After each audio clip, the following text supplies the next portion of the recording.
28वां सर्ग बासी भात की भीख। दोस्तों, बुद्ध चरित्र चंद्रोदय विनीत विक्रम बोध जी का पुस्तक है और बुद्ध जातक कथाओं में से जीवन वृत्तांत 28वां सर्ग बासी भात की भीख। जब कुवार का महीना बीत गया तो वर्षावास पूरा हो गया। प्रवचन करने वाले जो प्रधान भिक्षुक थे वे सब धर्म प्रचार करने चले गए। धर्म को धारण करने वाले दूसरे बहुत से भिक्षुक थे। वे प्रवचन करने में प्रवीण नहीं थे। अभी वे अनुभवहीन थे, उम्र के कच्चे थे, न तो वे विषय वासनाओं से ही मुक्त हो पाए थे और न शीलों के पालन में ही सच्चे थे। वे उपदेश तो सुनते समझते थे पर स्वयं नहीं देते थे। वे तथागत के पास रहकर धर्म प्रचार का प्रशिक्षण लेते थे। वे जैतवन में वहीं सब शेष रह गए थे। तथागत उन सबको साथ लेकर धर्म प्रचार के लिए कुरु देश को गए। मुत्थल कोटि तट नगर के पास आकर वे मृगवन के बीच ठहर गए। गौतम बुद्ध के आने का समाचार पाकर पूर्ववासियों की भीड़ हर्षित होकर एकत्रित हो गई। तथागत के कल्याणकारी उपदेश सुनकर नगर के लोग बहुत प्रसन्न हुए। यह अनुपम संयोग पाकर वे सब शील ग्रहण करके बुद्ध के उपासक बन गए। सब लोग भिक्षुक संघ को प्रणाम करके अपने अपने घर चले गए, लेकिन एक नौजवान ने अपना स्थान नहीं छोड़ा। वह तथागत के उपदेश से ज्ञान प्राप्त करके उनके पास आया। उसने अपना नाम राष्ट्रपाल बताया। राष्ट्रपाल ने कहा, मैं उप संपन्न होकर भिक्षुक संघ में आना चाहता हूँ। यह महान लाभ मैं कैसे प्राप्त करूँ? तथागत ने कहा, तुम अपने माता पिता के पास जाओ, उनसे अनुमति लेकर यह शुभ लाभ प्राप्त करो। बुद्ध का आदेश पाकर वह प्रसन्न होकर अपने घर आया और अपने माँ बाप को सब हाल बताया। बाप कहने लगा, तुम यह मूर्खतापूर्ण विचार छोड़ दो। मेरे वंश में एक तुम ही तो सहारा हो। ईश्वर की कृपा से तुम्हें कोई कमी नहीं है। घर में ही सब सुख भोग उपलब्ध है। सेवा करने के लिए हजारों दासियां हैं। सोने चांदी की कोई कमी नहीं है। तुम चाहो तो उन्हें ओढ़ सकते हो, बिछा सकते हो। जिस प्रकार बिना बीज के कोई वृक्ष पैदा नहीं हो सकता, उसी प्रकार बिना धान्य के धर्म की साधना नहीं हो सकती। अतः तुम घर में रहकर धर्म की साधना करो और दरिद्रों को दान दो। तुम खूब कुएं और तालाब खुदवाओ, जहाँ इच्छा हो वहाँ बाग बगीचे लगवाओ। हे दानशील, तुम धन को धन मत मानो, बल्कि उसे पानी समझ लो और दोनों हाथ से जितना उलीच सको उतना उलीचो। लेकिन तुम भूल कर भी वैराग ना लो। हे पुत्र, तुम घर में आग मत लगाओ। जंगल में जाने से किसी को कोई लाभ नहीं होता। भिक्षुक होने भर से सिद्धि नहीं मिलती। भिक्षुक भर होने से सिद्धि नहीं मिलती। ये भिक्षुक लोग सर मुंडवाकर मुंडे हो जाते हैं। फटे चीतरे ओढ़कर और हाथ में भिक्षा पात्र लेकर घर घर से रोटी मांगकर खाते हैं। छूत और अछूत किसी को नहीं बचाते, सबको छुआ खाते हैं। ये लोग जात कुजात का कोई विचार नहीं करते, ब्राह्मण और शूद्र को एक समान बतलाते हैं। व्यर्थ की अंट संट उल जलूल और साएं पटाएं बकते रहते हैं। जिस प्रकार आंखों के बिना दृष्टि संभव नहीं है, उसी प्रकार ईश्वर के बिना सृष्टि भी संभव नहीं है। अगर ईश्वर इस संसार में को न बनाता तो क्या उनका बाप बनाता। वे मक्कार बहुत बढ़ बढ़कर बातें करते हैं, कहते हैं न भूत है, न प्रेत है, न देवी है, न देवता है। लेकिन अगर भूत प्रेत नहीं होते तो लाखों के सिर पर चढ़कर उनके शरीरों को इस तरह कौन हिलाता, उनके मुख से कौन बढ़ बढ़ कर बातें करता करता है। अगर देवी देवता नहीं होते तो पानी कौन बरसाता, पृथ्वी को अपने सर पर कौन धारण करता। अगर जीव नहीं होता तो मुख से बोलना कौन, देखता कौन, बोलना कौन, देवता कौन है, सुनता कौन है, सब रसों को चखता कौन है। वे कहते हैं कि वेदों और पुराणों में वर्णित स्वर्ग नरक कुछ भी नहीं है। ऋषियों और मुनियों के लेख सब झूठे हो गए हैं और सिर मुंडाकर सब ब्राह्मण सच्चे हो गए हैं। नीम पर चढ़ी हुई कड़वी करेली कहती है कि मुझसे मीठा तो गुड़ की भेली भी नहीं है। वही हाल इनका है। ये बिच्छू का मंत्र नहीं जानते, पर सांप के बिल में बलपूर्वक हाथ डाले हुए हैं। हे पुत्र, तुम उन लोगों की बात मानकर वैराग मत लो, व्यर्थ घर में आग मत लगाओ। अच्छी तरह से सोच विचार कर आगे कदम रखो, नहीं तो पीछे पछताओगे।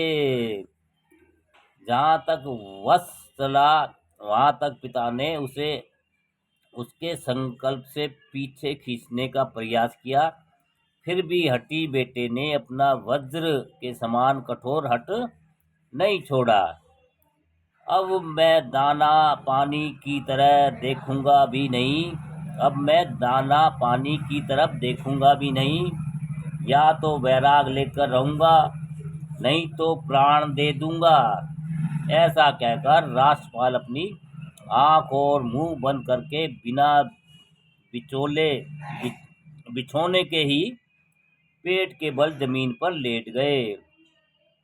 उसके सभी परिजन उसे मनाते मनाते थक गए, लेकिन वह चुपचाप मन मारे हुए पड़ा रहा। माता कहने लगी, हे पुत्र, तुम अपना हठ छोड़ दो, मेरी बात मत टालो और अपना पेट मत जलाओ। भिक्षुक होने से तुम्हें क्या लाभ होगा? व्यर्थ ही भयंकर दुख दाह में जलोगे। जीते जी घर में प्राप्त स्वर्ग सुख छोड़कर मरने के बाद मोक्ष लेकर क्या करोगे?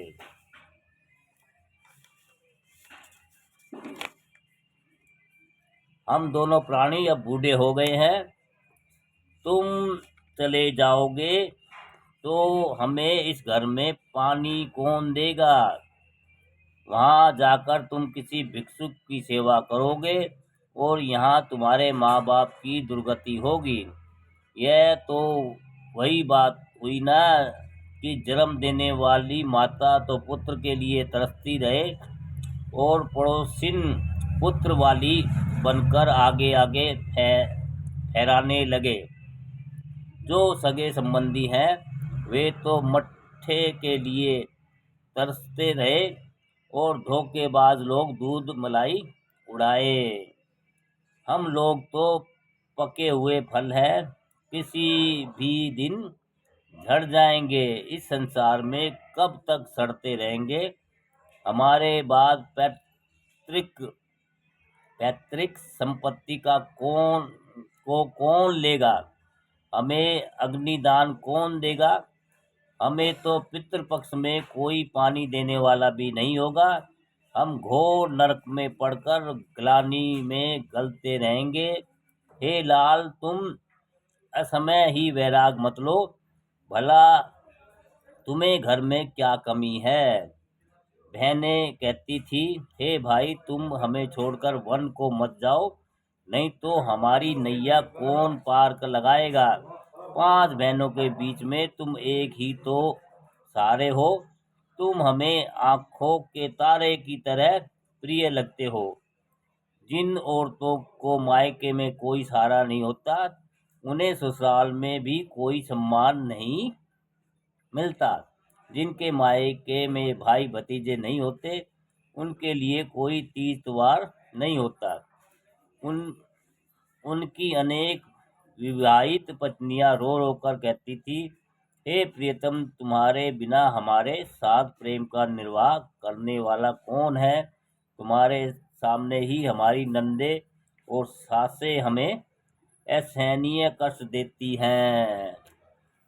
जब पति के रहते तुम वे हमें इतना तंग करती हैं, तो पति के चले जाने पर मौका पाकर वे हमें इस प्रकार नोच खाएंगी, जिस प्रकार छोटे छोटे कीड़ों मकोड़ों को कौवे नोच खाते हैं।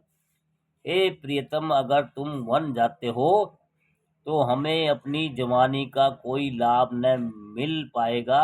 अगर तुम वन में नहीं जाते हो, तभी हमें जवानी का लाभ मिल सकेगा। तुम ऐसी दुर्बुद्धि कहाँ पा गए कि चढ़ती जवानी में तुम्हें वैराग हो गया? ऐसा गणितज्ञ तो हमने आज ही देखा है कि दरवाजे पर बारात का स्वागत करने के अवसर पर बीज का हिसाब लगाने लगे। जब आठों पहर हम लोगों की छाती जलती रहेगी, तो हमारे सौभाग्यवती होने से भी क्या लाभ है? इससे अच्छी तो वह विधवा होने पर ही रहेगी। अब आशा टूट जाएगी सब आशा टूट जाएगी तो निश्चित होकर भगवान का भजन तो कर सकेंगी।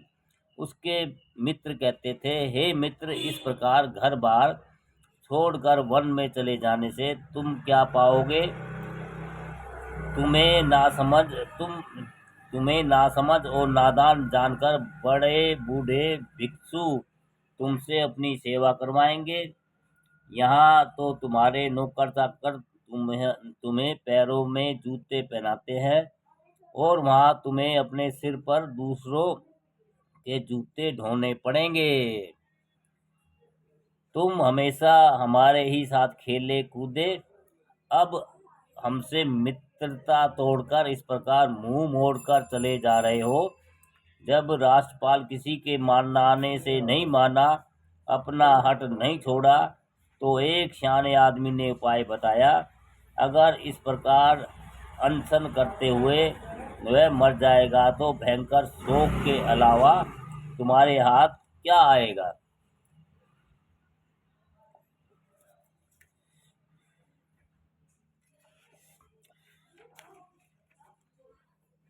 फिर सब लोग हाथ मलकर पछताओगे और जीते जी कभी उसका मुंह न देख पाओगे। उसके भिक्षुक हो जाने से कोई विशेष हानि नहीं है। तुम जब चाहोगे तब उसके पास जाकर उसे देख सकोगे। राजपाल भी बीच बीच में जब जब घर आ सकता है, इसका बुरा कोई न मानेगा। इसलिए उसे शीघ्र ही भिक्षुक होने की अनुमति दे दो। जब पूरा ही हाथ से जब पूरा ही हाथ से निकला जा रहा है, तो आधा ही बचा लो। उस वृद्ध की उस वृद्ध का सुझाव सबको अच्छा लगा। राजपाल को अनुमति मिल गई। उसके पिता ने निराश होकर कहा, अगर तुम्हारी बुद्धि में इस प्रकार पत्थर ही पड़ गया है तो तुम किसकी शिक्षा मानोगे? तुम वन जाना ही चाहते हो तो जाओ। तुम्हारे फूटे हुए भाग्य में खट्टी मेहरी ही लिखी है, जो तुम्हारे घर में रोकर मीठी खीर कौन खिला सकता है? अगर तुम्हारी इच्छा हो तो कभी कभी अपने गुरु से आज्ञा लेकर हम लोगों को अपना मुंह दिखा जाना।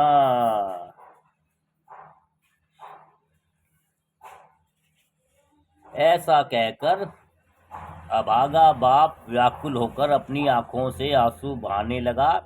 राजपाल पिता से अनुमति पाकर हर्षित होकर वहां से चला गया और तथागत के पास जाकर जमीन पर सिर झुकाते हुए प्रणाम किया।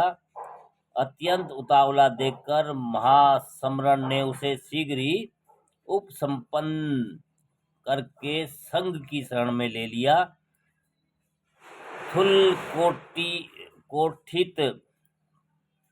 थुल्लकोठित में कुछ दिन और ठहरकर सब लोग फिर से चेतवन में वापिस आ गए। तथागत ने उसके मन, वचन और कर्म का संशोधन करके उसे शील संपन्न कर दिया।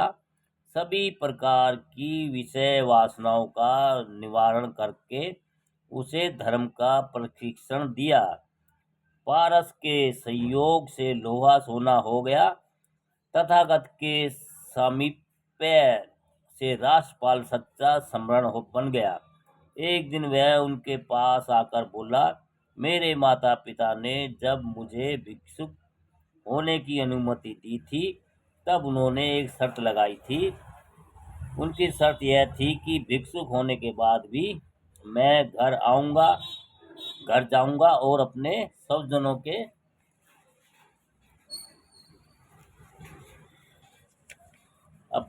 जनों के साथ शील और स्नेह का निर्वाह करूंगा। अगर आपकी आज्ञा हो तो कुछ दिन के लिए मैं अपने नगर को चला जाऊं। उसे सत्यनिष्ठ समझकर तथागत ने प्रसन्न होकर जाने की अनुमति दे दी। वह थुल्लकोठित नगर में आया और वहीं से मृगवन में ठहर गया, जहाँ पहले सब लोग ठहरे थे। प्रातःकाल नगर में पहुंचकर घूमने लगा और घर घर भिक्षा मांगने लगा। भिक्षु भेष में वह अपने घर में जाकर सिंह द्वार पर खड़ा हो गया। ऊंची अटारी से भिक्षु को द्वार पर खड़े देखकर तथा उसे कोई ऐरा गैरा भिक्षुक समझकर गृह स्वामी क्रोध में जल भुन गया। सवेरा होते ही यहाँ आकर खड़ा हो गया, मानो उसके बाप का ही घर हो। जिसने तुम्हें भिक्षुक बनाया है वही खाना पीना क्यों नहीं देता? मेरे पुत्र की बुद्धि भी इसी प्रकार भ्रष्ट हो गई और वह भी तेरी तरह बैरागी हो गया। मूर्खों को तो मैं साग सब्जी तक ना दूंगा। इन पाजियों ने जैसा बोया है वैसा काटे। उसी समय घर की दासी बाहर आकर कुछ बचा हुआ बासी खाना फेंकने लगी।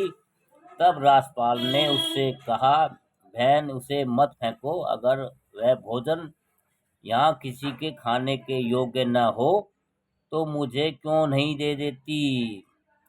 दासी ने उसे बासी भात दे दिया और घर में लौट आई। फिर उसने शीघ्र ही गृह स्वामी से जाकर बताया। उस भिक्षुक का मुख देखकर और उसकी मीठी आवाज़ सुनकर मुझे लगता है कि वह आपके पुत्र हैं। मैं फेंक भी नहीं पाई थी कि उन्होंने जल्द ही मुझसे वह बासी भात मांग लिया। उसी सड़े गले खाने को वह एक वृक्ष के नीचे बैठकर खा रहे हैं। यह सुनकर गृह स्वामी शीघ्र ही भिक्षुक के पास आया। उसे पेड़ की छाया में खाना खाते पाया। पुत्र का मुंह देखकर बाप व्याकुल हो गया, मानो उसके सीने में किसी ने तेज भाला घोंप दिया। पिता ने कहा, हे पुत्र, तुम अपना घर छोड़कर यहाँ पेड़ की छाया में बैठकर यह न खाने योग्य खाना कैसे खा रहे हो? पुत्र ने कहा, मैं तो वीतराग भिक्षुक हूँ। यह मेरा नहीं, आपका ही घर है। वहाँ तो मुझे गाली मिली थी, उसे पहले ही खा चुका हूँ, फिर कुछ भोजन पाकर यहाँ खा रहा हूँ। पुत्र की यह विशेष बातें उसके हृदय में बाणों की तरह चुभ गई। वह कहने लगा, हे वत्स, अब आगे कुछ मत कहना। भिक्षुक वेश में होने के कारण मैं तुम्हें नहीं पहचान पाया। कोई दूसरा आदमी समझकर भी मैंने अपशब्द कह दिए। उसके लिए मुझे असहनीय दुख हो रहा है। अब तुम अपने घर में चलकर इच्छानुसार भोजन करो।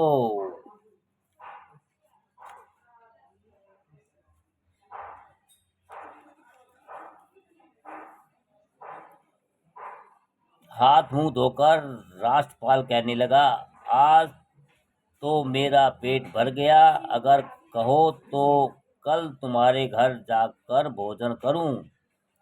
कल तुम्हारे भोजन घर कल तुम्हारे घर आकर भोजन करूं।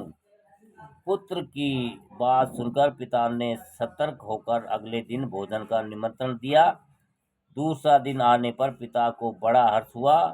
उसने अनेक प्रकार के स्वादिष्ट व्यंजन बनाए। पुत्र वधुओं ने ससुर का इशारा पाते ही सब प्रकार के श्रृंगार कर लिए।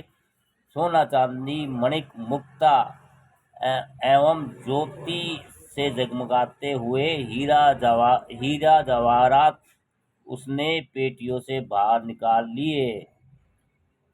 उसके घर में जितनी भी संपत्ति थी, उसने एक ही स्थान पर उसका ढेर लगा दिया। फिर उसके ऊपर मोटा कपड़ा बिछा दिया। जब उसका पुत्र भोजन के लिए घर आया तो पिता ने उसे कपड़े को हटाकर पूरी संपत्ति उसे दिखाई। पिता ने कहा, हे पुत्र, यह सब तुम्हारी ही पैतृक संपत्ति है। इसे अपनी आंखों से भली प्रकार देख लो। यह बेहिसाब बोझ अब मेरे सीने पर असहनीय हो गया है। अतः पूर्वजों की यह धरोहर अब मैं तुम्हें सौंप रहा हूँ। हे पुत्र, कठोर भिक्षुक व्रत छोड़कर अब तुम गृहस्थ का धर्म धारण करो। अपना उत्तराधिकारी संभाल कर मेरा हृदय हल्का करो। अपना उत्तराधिकार संभाल कर मेरा हृदय हल्का करो। हे पुत्र, तुम सांसारिक सुखों को भोगते हुए अच्छे कर्म करो। चारों परम पदार्थ धर्म, अर्थ, काम और मोक्ष प्राप्त करो। राष्ट्रपाल ने कहा, तुम मेरी सलाह मानकर इस संपत्ति को अथाह जल में फेंक दो,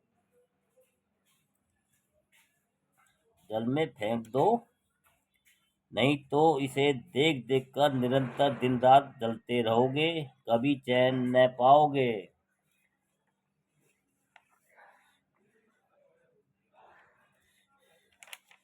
कभी चैन नहीं पाओगे। इस बोझ को हटाकर अपनी छाती हल्की कर लो।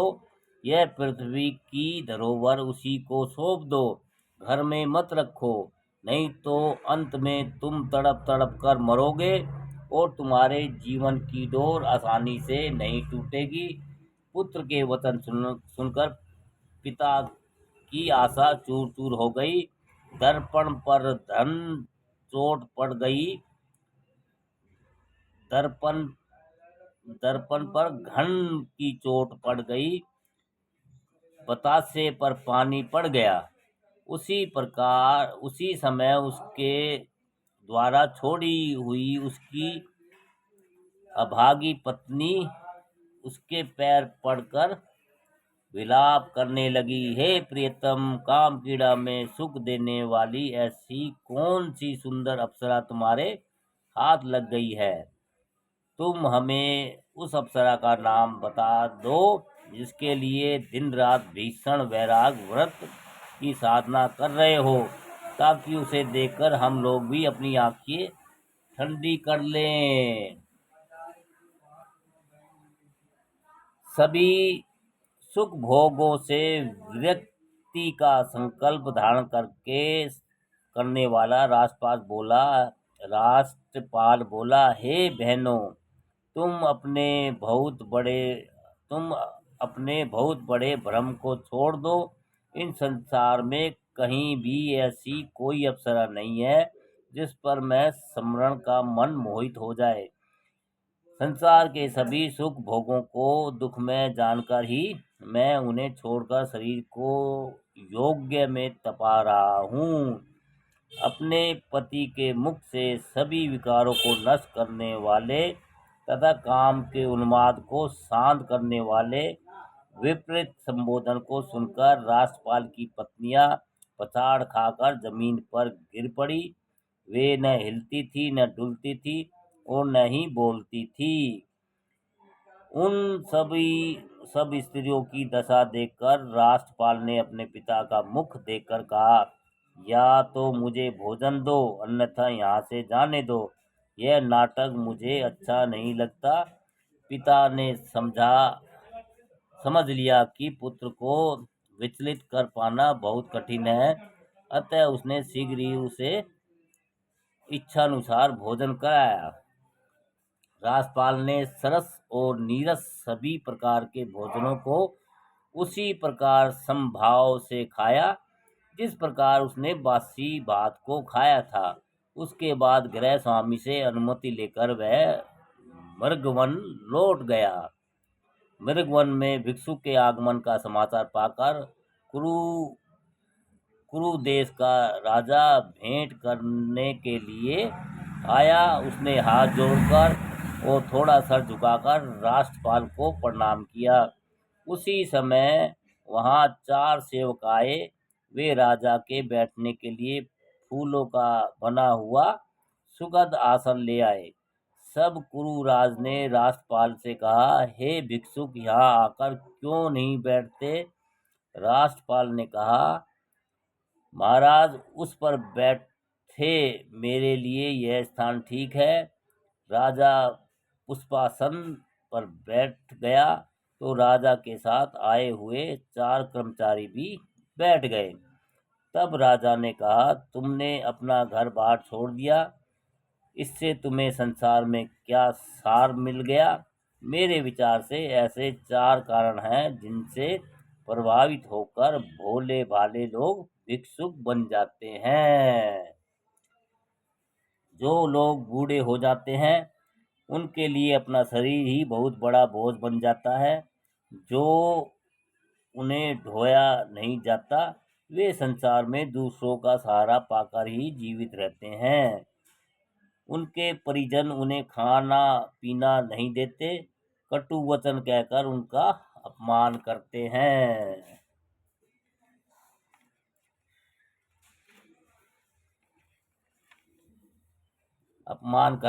वे अपने रहने के लिए ठीक स्थान नहीं खोज पाते। इसी कारण से कुछ बूढ़े भिक्षुक बन जाते हैं। जो लोग रोगी हो जाते हैं उन्हें जब भयंकर शारीरिक रोग घेर लेते हैं तब वह उनकी प्रखर पीड़ा नहीं झेल पाते। दवाओं के प्रयोग से भी रोग का प्रभाव कम नहीं होता। धर्म की कमी से सेवा करने वाले सेवक भी नहीं मिलते। दुख भोगते भोगते शरीर और मन शिथिल हो जाते हैं। इसी कारण से कुछ रोगी भिक्षुक हो जाते हैं।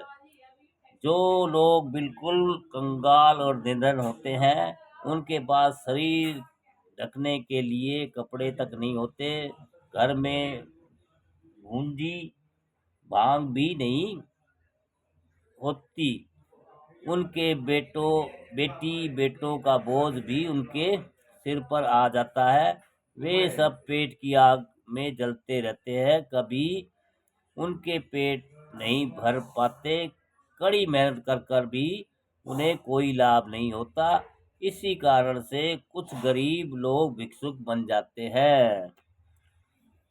समय जिनके प्रतिकूल होता है और विधाता जिनके विपरीत हो जाता है, उनके पुत्र अकाल ही मर जाते हैं और घर बार आग में जल जाते हैं। उनकी सब संपत्ति छिन्न भिन्न हो जाती है, भाई भतीजे भी कोई मदद नहीं करते।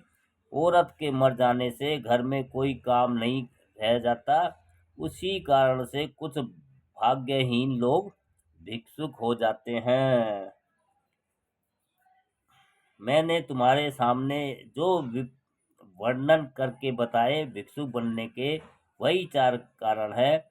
तुम्हारे ऊपर उनमें से एक भी लागू नहीं होता, फिर तुमने किस कारण से वैराग लिया है? राष्ट्रपाल ने कहा, मैंने सोच विचार कर ही वैराग लिया है। हे कुरुराज, मेरे वैराग लेने के 4 कारण हैं। संसार में सभी सुख अंत में भयंकर दुख देते हैं। बसंत बहुत सुखमय होता है, पर अंत में वह ग्रीष्म काल की गर्मी से में जलता है। सभी मिलन विरह के विषय में सने हुए हैं। सभी फूल कांटों की सेज पर सोए हुए हैं। चंदन के वृक्षों पर सांप लिपटे हुए हैं। इसी प्रकार मैंने वैराग्य ले लिया। अपनी सही दृष्टि को फैलाकर मैंने जहाँ तक इस संसार को देखा है, वहाँ तक मुझे सभी सारी शरीरधारी मरणशील ही दिखाई पड़े हैं। कोई एक भी अमर नहीं है। शेर के समान भयंकर मुख खोलकर महाकाल चर और अचर सभी जीवों को चबाए जा रहा है। यह संसार रूपी बकरा मृत्यु रूपी घड़ियाल से मसला जा रहा है। उसी कारण मैंने वैराग ले लिया। जहाँ तक संसार दिखाई पड़ता है, सब कुछ क्षणभंगुर है, नाशवान है, सारहीन है। माता पिता भाई पत्नी कोई भी काम न आएंगे। अंत में सब साथ छोड़कर चले जाएंगे। अपना कोई भी सगा संबंधी शेष न रहेगा। इसी प्रकार मैंने वैराग ले लिया। जो मनुष्य राग द्वेष मोह इन तीनों जंजालों को जला देता है, काम तृष्णा और भय तृष्णा और विभव तृष्णा, इन तीनों तृष्णाओं को त्याग कर देता है, हर्ष विषाद और मान सम्मान को एक समान सहन कर लेता है, उसे सुख और दुख के बंधन नहीं बांध पाते। इसी कारण मैंने वैराग ले लिया है। हे श्रेष्ठ, सुनकर राजा प्रसन्न हुआ, बोला, अंधे को आंख मिल गई। उसने पृथ्वी पर मस्तक टिकाकर प्रणाम किया और बहुत हर्षित होकर अपने घर चला गया।